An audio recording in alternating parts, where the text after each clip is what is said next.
Hello everyone and welcome to my latest review. And this game, when it first got announced, I was a little bit skeptical of. When I first saw the game I thought it didn't look that great. But did it turn out that great? Well, that's what I'm here to tell you today, ladies and gentlemen. So without any further ado, let us begin the review of For Honor, or as I like to call it, Chucking People Off Bridges Simulator 2017. For Honor is essentially a hack and slash title in which you play as one of various heroes in order to chop down any and every foe within your way. And what sets this game apart from most hack and slash titles is the unique stance-based gameplay, in which you position yourself in order to block incoming attacks, parry enemy attacks, and decide which direction to swipe your weapon in. And of course, to avoid falling off bridges and holes while trying to knock other players into them, if you so choose to, of course. Although when playing 1v1 or 1v2 battles online, the game starts to closer resemble a fighting game more so than a typical hack and slash. This combat system is honestly surprisingly deep, especially when you find yourself playing against other players, as you do need to take into consideration the spacing between you and your foe, potential mind games in a fight, as well as your own stamina in each battle you go through, alongside mastering each of the techniques each hero has at his or her disposal, and attempt to cause as much damage as physically possible. I find that all the heroes in this game are also surprisingly well balanced, and I generally find that with each hero I play as, there's always another possible hero that serves to be a good counter for him. For example, you can pick a character that's a heavy hitter with lots of health. However, he tends to move relatively sluggishly. Or you can select a hero that's quick, nimble, and able to go in and out of a fight quickly, but has nerfed defensive attributes such as a harder time blocking attacks, for example. Each character also has access to various feats that can be equipped. These can get unlocked as you level up and can be activated as you fight in battle, offering a neat extra layer of depth that can potentially change the entire tide of a fight.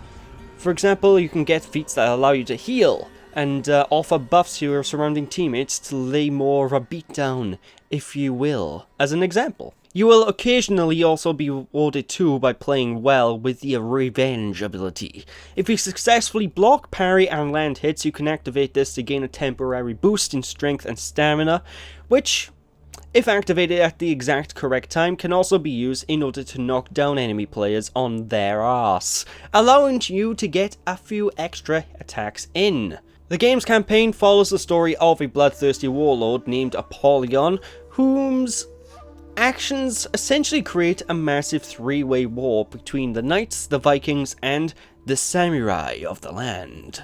And truth be told, there isn't too much that can be said about this game's plot, as it's pretty simple, all things considered, and honestly isn't all that interesting if I'm to be honest. However, it is presented fairly well, and is not necessarily bad, just nothing special.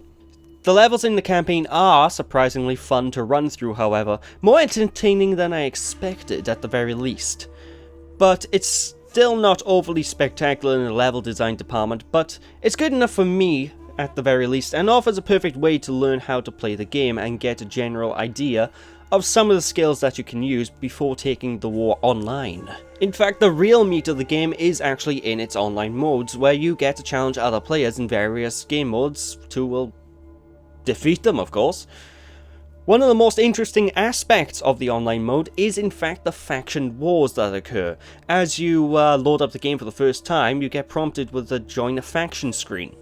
Whichever one you choose, you will then be represented in this game mode. As you play online and start winning matches, you'll be able to deploy troops to specific areas in the game's world map in order to try and expand or defend territories that your faction owns, in the effort to defeat all the other factions and gain access to every territory possible. The base online mode that you will usually find yourself playing, however, is essentially a point control mode, in which you must push your army throughout the course of the map, all the while attempting to keep control of a number of specific points. I find this mode to be extremely fun to play through, however, I do have one major criticism, which is primarily in regards to the combat system itself, that generally rears its head here. Fighting multiple enemies at once is not this game's strongest aspect. And while you can block multiple enemies that are attacking you, it's very easy to become overwhelmed on times, and with each additional player attacking you, it can become a bloody nightmare simply to survive long enough to get back up to even come and help you. Fighting 2 or so players at once is easily doable, but when you add on an additional 3rd player, things start to get a little hectic and extremely frustrating fast, and I can see this being a major turnoff for some people trying to get into the game. However, there is a solution, as the game does indeed sport a duel mode with either 1-on-1 or 2v2 battles, as mentioned at the start of the review. And these are where this game shines the most, as you only ever have to focus on 1 or 2 players at any given time. The game becomes less about mindless action and more about tactics, positioning and timing. Simply put, this is my favourite part of the entire game, and it's just a blast to play through. Especially when you're playing through solo in 1 versus 1 or working together with your teammate in 2v2, because you need to work together in order to think of a good battle strategy in order to defeat the enemy team. Each of the multiplayer maps are also pretty damn well made, featuring a 3-lane sort of design to them, and truth be told, they all look absolutely stunning. In fact, I have to praise the visuals of this title as a whole, simply because they look gorgeous, with plenty of detail and some beautiful lighting. Each of the heroes can also be slightly customized with different gear that slightly affects the character's stats, as well as some cosmetic modifications such as color schemes, clothing patterns, and the gender of said character. You can generally unlock more items through playing naturally, however, you can spend some in-game acquired currency in order to purchase packs that also contain these unlocks at random.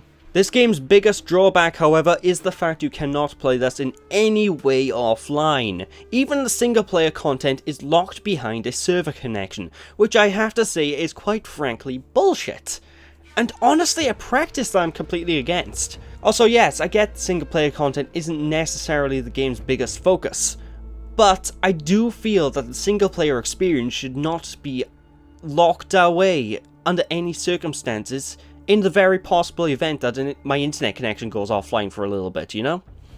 It feels just like an unnecessary DRM that affects legitimate consumers negatively and could also potentially cause the game to become unplayable in the future if Ubisoft were to ever shut off their service for any reason.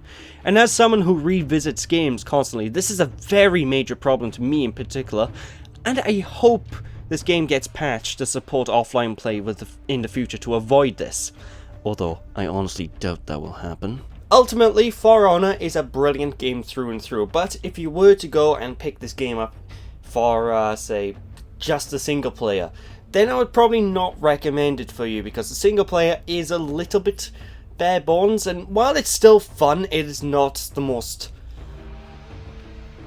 amazing, I suppose you could say. But if you're going to get it for the whole package, then this is a game I greatly recommend. It's just such a shame that it's online only, and it's such a shame that you need an internet connection at all times just to play every part of the game, and that really drives me mad. But overall, brilliant game, and I would recommend people to give it a try. But with that is basically it for the review, so thank you all for watching. Hope you all enjoyed, don't be sheepish, and I'll catch you all again. Bye!